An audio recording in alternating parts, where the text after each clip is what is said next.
Today I'm going to be making an irresistible summer peach cake. Now this isn't for me, I'm on a diet, but I'm going to send some of it to my grandkids. I'm going to send the other half to a lady that my daughter-in-law takes care of. She just loves sweets and goodies, so I'm going to send her some irresistible summer peach cake today.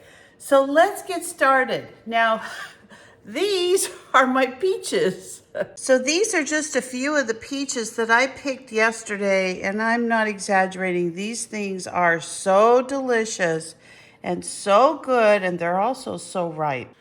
Okay, so I turned on my oven to 350. I'm preheating it, and I've greased and floured a beautiful bundt pan. Okay, we're gonna start off by putting 1.5 cups of flour in a bowl. We're gonna do our dry ingredients first. 1.5. Then we're gonna be putting some salt in. We're gonna be adding 1/2 teaspoon of salt.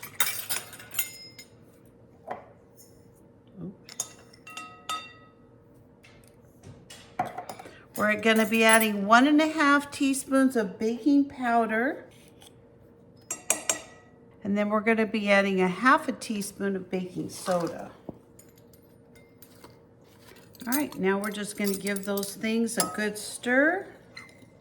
So the next thing I'm gonna do is add 1/2 cup of sugar and 1/2 cup of butter. Now this is softened butter. I actually put it in the microwave for about 10 seconds. And I'm just gonna cream those together. Then the recipe calls for 2 eggs, beat in one at a time. Now, I actually traded some of my peaches. I bartered them for a couple dozen farm fresh eggs from a local farmer in my area. And so I'm gonna add 2 of these eggs one at a time.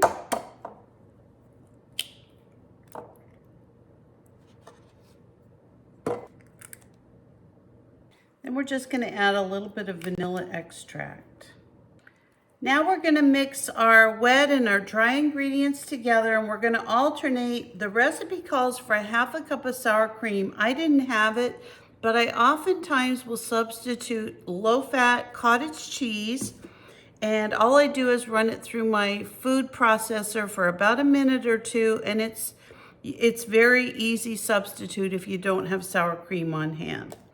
So I'm going to be putting part of my cream mixture in here, part of my sour cream mixture, which is actually cottage cheese for me. Give it a stir. All right, now comes the fun part. So you can either use a can of peaches, or if you have fresh peaches, then you may consider using them right off of your tree. So all I'm gonna do is just peel these really quickly. Now these Alberta peaches, when they're ripe, the peelings just come right off. You don't have to dip them in boiling water and all that kind of stuff. They're very easy to peel. They just take a moment.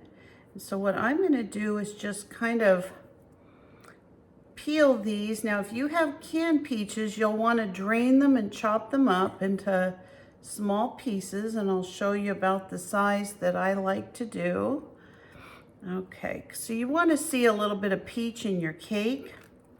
So we're just gonna take our peaches and cut them into slices like this.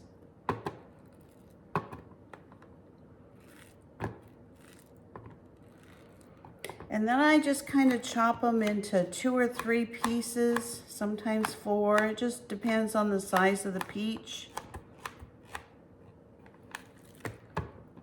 And we're gonna get a cup of those peaches. Now for me, that's only gonna be a few peaches, but these are gonna come out really good. They're gonna be really delicious.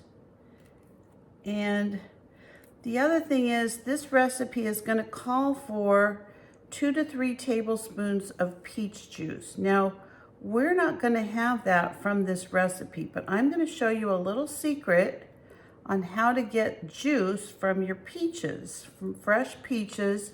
Now, I'm gonna get a little bit in this pan, but not much. So let me show you what I do.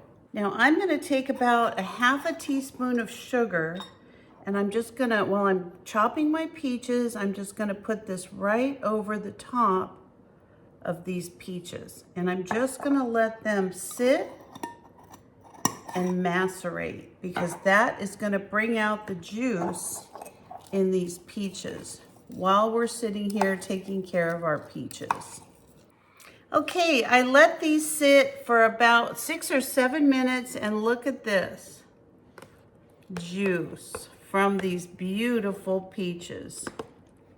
Now, if you have canned peaches, all you're gonna do is save 2 to 3 tablespoons of juice from your canned peaches, but when you have fresh peaches, I just think this is an easy way to do it. Now, the peach juice that I'm saving is actually for my frosting, so I'm only gonna take the peaches out of here. That's why I've kind of been letting them drain to the one corner of my container here.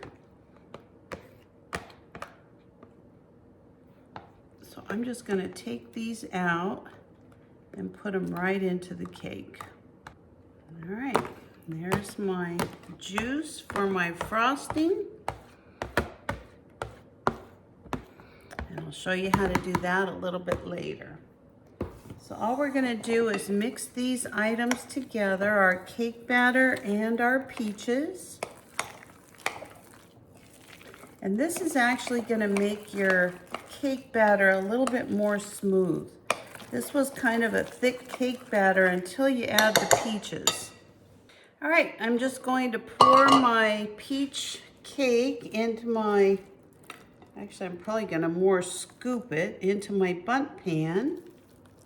Now I think you could also do this in a loaf pan, but this recipe calls for a bundt pan, so that's what we're gonna use. I like this recipe because it had more peaches in it and less sugar. So this whole cake only has a half a cup of sugar. So it's gonna be sweetened a lot because of the peaches. So now we're just gonna throw it in the oven, and we're gonna let that cook for about 45 to 50 minutes. I'm just gonna put a piece of plastic over my peach juice, and I'm gonna put this in the refrigerator till I'm ready to make the glaze.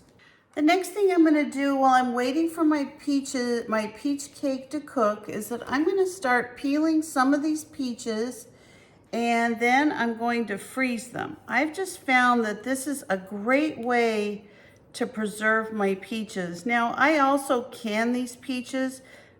This particular peach is my favorite peach. I just love these Alberta peaches. I could eat them every day, all day long, but you know, they do have a lot of natural sugar in them, and I can't really eat them all day, every day, because, you know, that would kind of defeat the purpose. But what I can do is slice them up like this, and then I have them for a later date. And these freeze so good this way. It's just amazing how good these peaches freeze. So all I do is slice them up. I kind of put them on a tray, and I do it like this because I find that as long as they're, you know, laid out like this, they'll all freeze the same.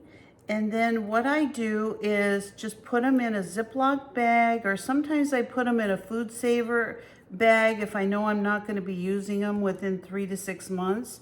But these work great. I can do peach pie later. I can do cobblers. I can do different things at Christmas or for holidays. I can also use these for smoothies, and I use them a lot for my Ninja Creamies. So I do a lot of peaches and cream. I love those like all throughout the year. And when I make a Ninja Creamy, I usually put in just 1 to 2 peaches because I share it with my husband. So, you know, it's completely good to have on my diet, and just works out really good. So this is how I freeze peaches. I know there's a lot of ways to do all this stuff. All right, my peaches are all cut up and put on the Well, not all my peaches, a few of my peaches. So what I'm gonna do now is just cover them with a little bit of plastic. And I am gonna put them in the freezer just like this. Now they will freeze, they're not gonna turn brown, nothing's gonna happen to them. I haven't treated them with anything. It's just, you know, when you flash freeze fruit, this is how it's gonna look when you're done. Now I found that a regular size cookie sheet will fill up, when these are frozen, it'll fill up a gallon-sized Ziploc bag. So the last thing I'm gonna do is make my powdered sugar glaze. And all I'm gonna do is put in about 1/2 cup of powdered sugar. And then I'm gonna be adding a little bit of my peach juice at a time.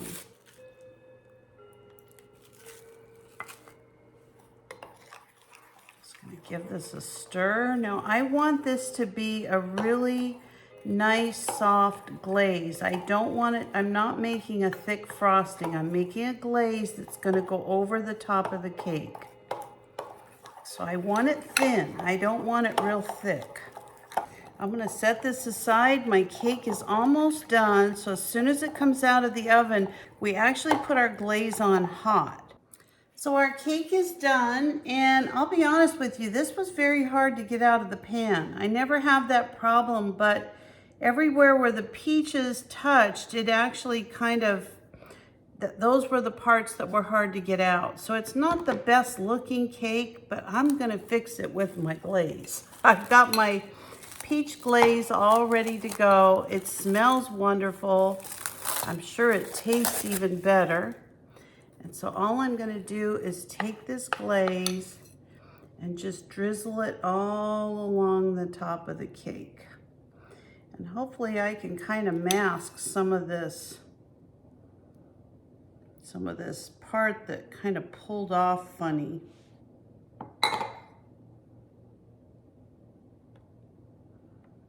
There you go. There is our beautiful, irresistible summer peach cake. I don't think anybody in the world is gonna notice that we had a little bit of trouble getting it out of the pan. It's beautiful. So thank you for watching my video today. I hope you enjoyed watching me make this delicious peach cake. I think it's gonna be a hit. It looks and smells amazing. And if you like peaches, this is a great way to extend your summer harvest. So if you're not a subscriber, please consider subscribing to my channel. Give me a like, a thumbs up, or ring that bell for future notifications, and I'll see you next time. Bye-bye.